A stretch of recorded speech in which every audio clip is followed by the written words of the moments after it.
कांग्रेस की आरसीपी जन जागरण यात्रा की अब बात करते हैं। 12 जिले से कांग्रेस यात्रा का शुभारंभ करने वाली है। कांग्रेस अध्यक्ष मल्लिकार्जुन खड़गे, मुख्यमंत्री अशोक गहलोत, सुखजिंदर सिंह रंधावा, गोविंद सिंह डोटासरा मौजूद रहेंगे और यात्रा के मद्देनजर बड़ी जनसभा को भी संबोधित करने वाले हैं। यात्रा के समापन समारोह में प्रियंका गांधी शामिल होंगी। आज से यात्रा की शुरुआत और जब यात्रा का समापन समारोह होगा तो उसमें प्रियंका गांधी शामिल होंगी, वो भी संबोधित करेंगी। तो ईआरसीपी क्षेत्र की ताकत क्या है वो आपको ग्राफिक्स के जरिए समझा रहे हैं। 13 जिले और 83 विधानसभा क्षेत्र, 83 विधानसभा क्षेत्र। कांग्रेस के अभियान का आज 12 की धरती से श्री गणेश होने वाला है। 12 के डोल मेला तालाब ग्राउंड पर लगाए गए विशाल शामियाने में दोपहर 12 बजे विशाल सभा के साथ ईआरसीपी से जुड़े 13 जिलों में इस यात्रा की विधिवत शुरुआत कांग्रेस पार्टी करने वाली है। इसमें कांग्रेस के राष्ट्रीय अध्यक्ष मल्लिकार्जुन खड़गे, प्रदेश प्रभारी सुखजिंदर सिंह रंधावा, खुद मुख्यमंत्री अशोक गहलोत, पीसीसी चीफ गोविंद सिंह डोटासरा सहित हाड़ौती के विभिन्न जिला और ब्लॉक अध्यक्ष और कार्यकर्ता उपस्थित रहेंगे। मंत्री प्रमोद जैन भाया की देखरेख में ये सभा स्थल तैयार किया गया है और ग्राफिक्स के जरिए सब चीजें समझ आ पा रहे हैं, क्योंकि आज एक नए मुद्दे के साथ में, हालांकि नया नहीं है, पुराना मुद्दा है, लेकिन चुनावी मुद्दा नई तरह से बनाकर जनता के बीच ले जाने की जो पूरी कोशिश है वो कांग्रेस पार्टी ने कर ली है। ईआरसीपी क्षेत्र की ताकत क्या है वो समझिए ग्राफिक्स के जरिए।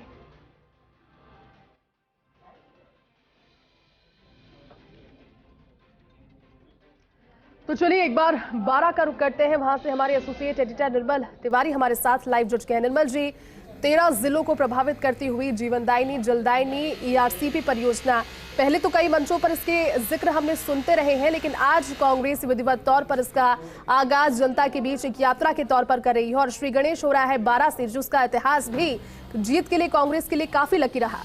किस तरह की तैयारियां और वहां पर उत्साह की अगर बात करें तो वो कितना ज्यादा कार्यकर्ता लबरेज है उत्साह से?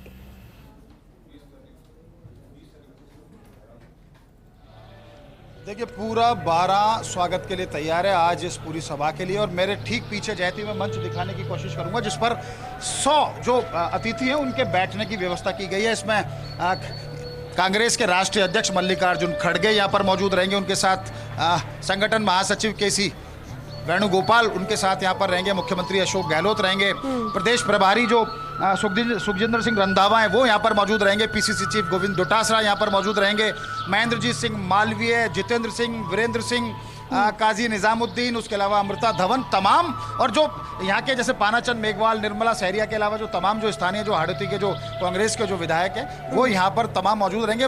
मंच पूरी तरह से तैयार है। धीरे धीरे यहाँ पर जनता भी जुटने लगी है, क्योंकि मुख्यमंत्री का जो कार्यक्रम दे रखा था वो इस तरह से था कि 11:30 बजे उनको जयपुर से रवाना होना था, 12:30 यहाँ आना था, लेकिन कार्यक्रम में कुछ विलंब जरूर है। लेकिन जनता धीरे धीरे ये जो विशाल शामियाने लगाए इसमें जयती, इसमें आना शुरू होने का दौर जो है वो शुरू हुआ है। 3 विशाल पांडाल है, आप देख सकते हैं, बीच में जो मेन पांडाल है बीच में, उसके दोनों तरफ 2 पांडाल और लगाए, करीब 1 लाख लोगों के जयती यहाँ पर बैठने की व्यवस्था की गई है। मुद्दा है तो सिर्फ ईआरसीपी को भुनाने का। देखिए, प्रदेश की जो सबसे बड़ी चौपाल है जिसमें 200 सदस्य बैठते हैं, उसका 42% हिस्सा, यानी उसमें से 83 सदस्य, एक बड़ा हिस्सा ईआरसीपी जिलों का, ये वहां के प्रतिनिधित्व करने वाले उन विधायकों का है। तो निश्चित तौर पर यह एक ऐसा मुद्दा है जो 83 विधानसभा सीटों के वहां के पेयजल, वहां की सिंचाई, वो सब कुछ इस योजना पर निर्भर करती है। लगातार कांग्रेस तीखे हमले करती रही है भाजपा के ऊपर इस बात को लेकर के कि प्रधानमंत्री नरेंद्र मोदी तक ने ईआरसीपी को राष्ट्रीय योजना घोषित करने की बात कही थी, वो अपने वादे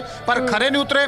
प्रदेश के 13 जिलों के करीब 83 विधानसभा क्षेत्र ऐसे हैं जो इस योजना पर पूरी तरह से पेयजल और सिंचाई के मामले में निर्भर करते हैं। तो ऐसे में कांग्रेस इस मुद्दे को भुनाना चाहती है, लेकिन बड़ी बात यह है कि यह मुद्दा जनता से कितना कनेक्ट करेगा, क्योंकि बहुत सारे ऐसे मुद्दे भी हैं इन जिलों के अंदर। इन 13 जिलों की बात करें, इन 83 विधानसभा क्षेत्रों की बात करें तो वहाँ युवाओं का मुद्दा है, वहाँ बेरोजगारी का मुद्दा है, वहाँ महंगाई का मुद्दा है, वहाँ तमाम और भी मुद्दे हैं।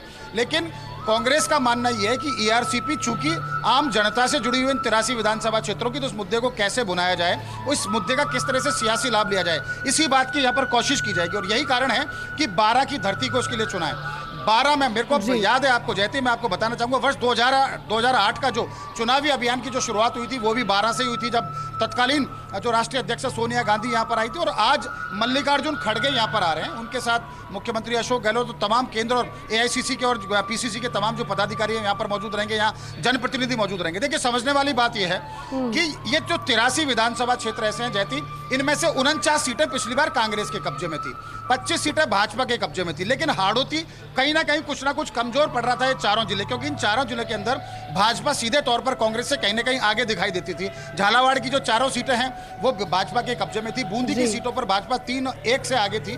कोटा के अंदर 3-3 की बराबरी थी। बस प्रमोद जैन भाया का जो ये क्षेत्र है, खासकर 12 जिले की बात करते हैं, इन 4 सीटों में से 3 कांग्रेस के पास थी। तो कांग्रेस चाहती है कि हाड़ौती से इस अभियान की शुरुआत करा के और उन 13 जिलों के अंदर ऐसी बड़ी सभा, एक सभा जरूर कराई जाए जहां पर एआरसीपी के मुद्दे को जनता के बीच ले जाया जाए और जनता को यह समझाया जाए कि राज्य सरकार ने जितनी योजनाएं पिछले दिनों में, खासकर मुख्यमंत्री अशोक गहलोत ने विभिन्न ऐसी योजनाएं, जनता के हितार्थ ऐसी योजनाएं शुरू की, जो बजट भी इतना लोक लुभावन था, जनता के लिए बहुत सारी योजनाएं आम जन के लिए उसमें लाई गई थी। तो वो योजनाएं कितनी कनेक्ट करी हैं, धरातल पर उनमें कितना काम हुआ है। आज की ये सभा निश्चित तौर पर यहाँ अगर 1 लाख लोगों का जो लक्ष्य रखा गया, क्योंकि इस सभा से पहले 3 दिन का ही समय मिला था और 3 दिन के अंदर जैसे इस तरह की तैयारी की गई थी कि खासकर हाड़ौती की भी बात न करें तो जो 12 जिले के आसपास की जो 4 विधानसभा क्षेत्र हैं, इनमें से हर घर में से एक व्यक्ति को इस सभा स्थल पर लाने का लक्ष्य रखा गया था। उसमें कितने सफल होते हैं ये तो धीरे धीरे यहाँ पर जिस तरह से भीड़ जुटेगी और अपने नेताओं को सुनने के लिए आएगी उससे पता पड़ेगा। लेकिन निश्चित तौर पर प्रमोद जैन भाया को इसलिए जिम्मेदारी दी गई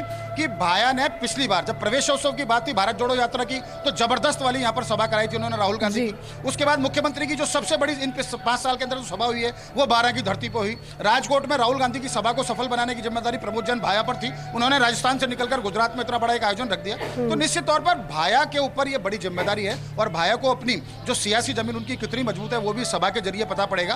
तो कहा जा सकता, क्योंकि कहते हैं साफ तौर पर यहाँ की जो क्रोनोलॉजी है उसको इस तरह से समझा जा सकता है कि प्रमोद जैन भाया खुद अंता से प्रतिनिधित्व करते हैं। 12 अटरू सीट उनके जो बहुत निजी मित्र है पानाचंद मेघवाल उनके पास है। उसके अलावा निर्मला सहरिया तो एक ऐसी तिकड़ी है जो इस क्षेत्र में बहुत तेजी से मजबूती से उभर रही है। और देखिए झालावाड़ में अगर कांग्रेस को अपना खाता खोलना है तो उसके लिए भाया के ऊपर निर्भर है, क्योंकि भाया लगातार झालावाड़ में भी इस तरह के आयोजन करते रहे कि वहां पर कांग्रेस की जमीन को मजबूत किया जाए। तो बहुत सारी बातें हैं, बहुत सारे ऐसे मुद्दे हैं जिनको लेकर आज का दिन महत्वपूर्ण रहने वाला है। और लगातार मंच पे भी देखिए अतिथि आना शुरू हो गए। यहाँ पानाचंद मेघवाल यहाँ पर हैं, यहाँ पर इसके अलावा निर्मला सहरिया यहाँ पर हैं, उसके अलावा जो खिलाड़ी लाल बैरवा जो मुख्यमंत्री के सलाहकार हैं वो यहाँ पर आ चुके हैं। यहाँ पर नमो नारायण मीणा यहाँ मंच के ऊपर दिखाई दे रहे हैं। एक एक करके यहाँ पर तमाम लोगों का आना शुरू हो गया है। और देखिए जैती एक बड़ी बात ये भी, जो 83 विधानसभा सीट जिनमें से 49 पे कांग्रेस जीती थी, उन 49 सीटों में से 16 को मंत्री बनाया गया।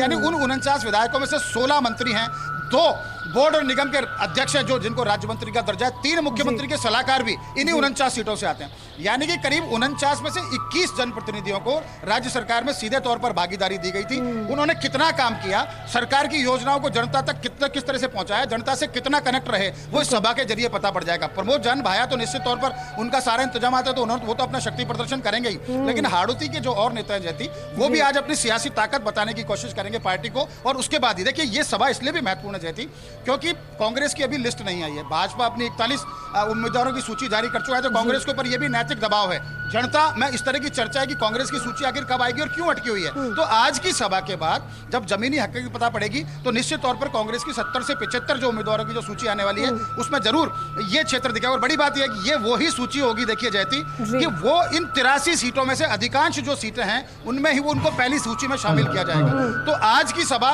ये तय कर देगी कि किसका राजनीतिक भविष्य कितना है। जो 49 जीत के आए थे क्योंकि उनमें से 50% का रिपोर्ट कार्ड खराब बताया गया था, उन्होंने कितनी तैयारी की, वो अपना टिकट बचाने में कितना सफल होंगे, नए जो उम्मीदवार हैं उन्होंने कितनी ताकत झोंकी और कितना वो वहां तक पहुंच पाए वो भी दिखाने की कोशिश करेंगे। तो निश्चित तौर पर आज की सभा महत्वपूर्ण है और यकीन मानिए इन 83 सीटों में से ही अधिकतर नाम कांग्रेस की पहली सूची में होंगे। इसलिए आज का ये जो पूरा जो आयोजन है, आज की पूरी सभा है, ये तय कर देगी हाड़ौती और पूर्वांचल के अंदर अगर पूरी राजस्थान की 13 जिलों की बात करते हैं 83 विधानसभा सीटों पर, उनमें कांग्रेस की दशा और दशा किस तरह से रहने वाली है। तो देखते हैं कुछ ही देर में यहाँ खड़गे जी भी आएंगे, कुछ ही देर में अशोक गहलोत भी यहाँ पहुंचेंगे, लोगों से कनेक्ट भी करने की कोशिश करेंगे। बिल्कुल निर्मल जी, तस्वीरें लगातार दर्शकों को आगे दिखाते रहेंगे आपके जरिए और पूरी जानकारी, क्योंकि पूरा विश्लेषण आपने इस कार्यक्रम का, इस प्लानिंग का कर दिया है, इसे डिकोड भी किया है, कितना जरूरी है और आने वाले दिनों में इसका फायदा कितना मिलेगा।